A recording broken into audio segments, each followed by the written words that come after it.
ఈనాటి రాజకీయాల్లో ఒక వజ్రం అని చెప్పుకోవచ్చు, ఆణిముత్యం అని పిలవచ్చు. ఆయనే అటల్ బిహారీ వాజ్పేయి గారు. ఆయన పుట్టి 100 సంవత్సరాలు పూర్తయింది. 1924లో డిసెంబర్ 25వ తారీఖున మధ్యప్రదేశ్లోని గ్వాలియర్ పట్టణంలో ఒక టీచర్కి కొడుగ్గా జన్మించారు. ఆయన చాలా విలువలు చిన్నప్పటి నుంచి నేర్చుకున్నారు. హిందీలో పోయిటరీ రాయటం ఆయనకు చాలా ఇష్టం. అంతేకాదు, చిన్నప్పటి నుంచే కాలేజ్ చదివే నాటి నుంచే ఆయనకి ఆర్ఎస్ఎస్ భావజాలం ఎక్కువ. 1942 క్విట్ ఇండియా ఉద్యమం టైంలో ఆర్ఎస్ఎస్ ఉద్యమంలో పార్టిసిపేట్ చేయదు, కానీ అటల్ బిహారీ వాజ్పేయి గారు క్విట్ ఇండియా ఉద్యమంలో పార్టిసిపేట్ చేస్తారు. ఆయన జీవితాంతం బ్యాచిలర్గా ఉండిపోయారు. చాలా చిన్న వయసులో, మనకు స్వతంత్రం కూడా రాని టైంలో ఆయన రాజ్ కుమారి అనే ఒక అమ్మాయిని ఇష్టపడి, ఆ తర్వాత జీవితాంతం ఆయన కంప్లీట్గా బ్యాచిలర్గా ఉంటూ ఆయనది ఒక ప్లాటోనిక్ లవ్ అని చెప్పొచ్చు. అటల్ బిహారీ వాజ్పేయి గారు పొలిటికల్ కెరీర్ విషయానికి వస్తే దాదాపు 50 సంవత్సరాలు పైబడి ఆయన రాజకీయాల్లోనే ఉన్నారు. తన జీవితం మొత్తం రాజకీయ ప్రస్థానమే. 10 సార్లు లోక్సభ పార్లమెంటేరియన్గా, 2 సార్లు రాజ్యసభ సభ్యుడిగా ఆయన ఉన్నారు. ఆయన ఒక బెస్ట్ పార్లమెంటేరియన్, ఉత్తమ పార్లమెంటేరియన్ అని చెప్పుకోవచ్చు. అంతేకాదు, ఆయన పార్లమెంట్లో ఫ్లోర్లో కూడా ఎవరిని బాధ పెట్టకుండా, ఎవరిని హట్ చేయకుండా అత్యద్భుతమైన ప్రసంగాలు ఇస్తుంటారు. చలోక్తులు కూడా చాలా అద్భుతంగా ఉంటాయి. 1957లో నెహ్రూ గారు అటల్ బిహారీ వాజ్పేయి గారిని ఒక ఫారెన్ డిగ్నిటరీకి పరిచయం చేస్తూ, ఈయన ఖచ్చితంగా భవిష్యత్తులో future prime minister of India అని చెప్పి పరిచయం చేస్తారు. ఆ తర్వాత అటల్ బిహారీ వాజ్పేయి గారు దాదాపు 40 ఏళ్లకు పైన వెయిట్ చేయాల్సి వచ్చింది ప్రైమ్ మినిస్టర్ అవడానికి. ఎమర్జెన్సీ టైంలో దాదాపు 19 మాసాల పాటు జైల్లో ఉన్నారు ఆయన. అటల్ బిహారీ వాజ్పేయి గారి ఆయన రాజకీయాలకు అతీతంగా ఉన్నత విలువలు కలిగిన వ్యక్తి. ముఖ్యంగా నెహ్రూ గారు చనిపోయినప్పుడు ఆయన ఇచ్చిన స్పీచ్ నెహ్రూ గురించి చాలా అద్భుతంగా ఉంటుంది. Favourite prince of mother India అంటారు. ఈ మదర్ ఇండియాకి జవహర్లాల్ నెహ్రూ ఒక ఫేవరెట్ ప్రిన్స్ అంటారు. ఈనాటి రాజకీయాల్లో ఎప్పుడెప్పుడు అపోజిషన్ వాళ్ళు పోతారని చూస్తున్న రాజకీయాల్లో ఒక మహోన్నతమైన వ్యక్తిని చనిపోయినప్పుడు ఆయన్ని పొగుడుతారు అటల్ బిహారీ వాజ్పేయి. అంతేకాదు, ఆయన భారతీయ జనసంఘ్ కో ఫౌండర్ కూడా. తర్వాత ఆయన భారతదేశానికి విదేశీ వ్యవహారాల శాఖ మంత్రి కూడా అవుతారు. ఐక్యరాజ్య సమితిలో కూడా అనేక అంశాల్లో ఆయన భారతదేశాన్ని రిప్రజెంట్ చేస్తారు. ఆ తర్వాత రాజీవ్ గాంధీ గారు భారతదేశానికి ప్రధాని అయినప్పుడు ఓ పక్క కాంగ్రెస్ పార్టీ పరిపాలన ఉంది, ఇంకో పక్క ఈయన అపోజిషన్ లీడర్. కానీ ఇద్దరు కలిసి యుఎన్ డెలిగేషన్ కోసం అమెరికాకి వెళ్తారనమాట.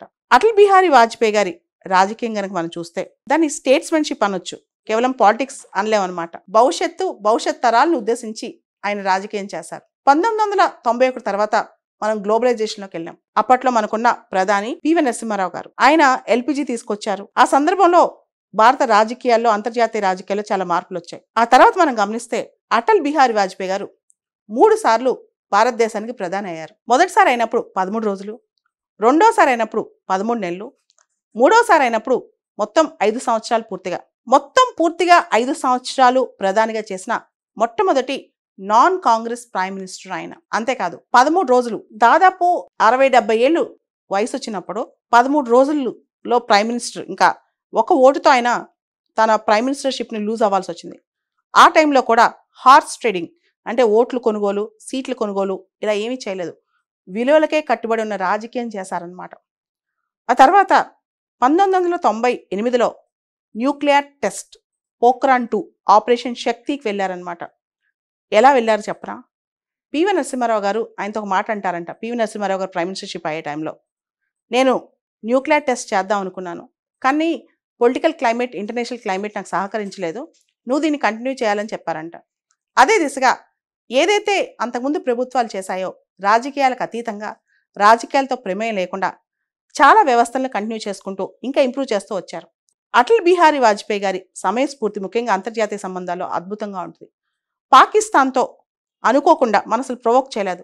1999లో కార్గిల్ వార్ వచ్చిందనమాట. ఆ యుద్ధం వచ్చినప్పుడు మనం విక్టోరియస్గా బయటకు వచ్చాం. ఎంత తెలివిగా దాన్ని నడిపించారంటే, ఇన్ఫ్యాక్ట్ ఆ యుద్ధం ప్రతి ఒక్కళ్ళ కళ్ళల్లో ఇంకా ఉంది. 1999లో భారతదేశంలో అందరిళ్ళలో ఆల్మోస్ట్ టీవీలో వచ్చిన రోజు అనమాట. టీవీలో వార్ చూపించారు. వార్ మన డ్రాయింగ్ రూమ్లోకి వచ్చేసింది. అటువంటి అద్భుతమైన శక్తి, అంటే వార్ని నడిపిస్తూనే ప్రజలందరికీ వార్ ఎలా ఉంది అని చూపించిన, ఆ టైంలో చూపించిన శక్తి అటల్ బిహారీ వాజ్పేయి అని చెప్పొచ్చు. అంతేకాదు ఏదైతే ఫారెన్ పాలసీ ఉందో, ముఖ్యంగా పాకిస్తాన్‌తో ఫారెన్ పాలసీ ఉందో, లాహోర్ బస్ డిప్లొమసీ కావచ్చు, క్రికెట్ డిప్లొమసీ కావచ్చు, ఇవన్నీ కూడా ముందుకు నడిపి శాంతి చాలా ఇంపార్టెంట్ అనుకున్నారు. ఆ సందర్భంగా ఆయన ఒక మాట కూడా రెగ్యులర్‌గా చెప్పేవాళ్ళు. "We can choose our friends but not our neighbours." మనం మన మిత్రుల్ని చూజ్ చేసుకోవచ్చు కానీ, మన చుట్టుపక్కల ఉన్న వాళ్ళని, మన నైబర్స్‌ని చూజ్ చేసుకునే వీలు మనకుండదు. మనం వాళ్ళతో ఎలా నడుచుకోవాలో మనం ఆలోచించాలని చెప్పి.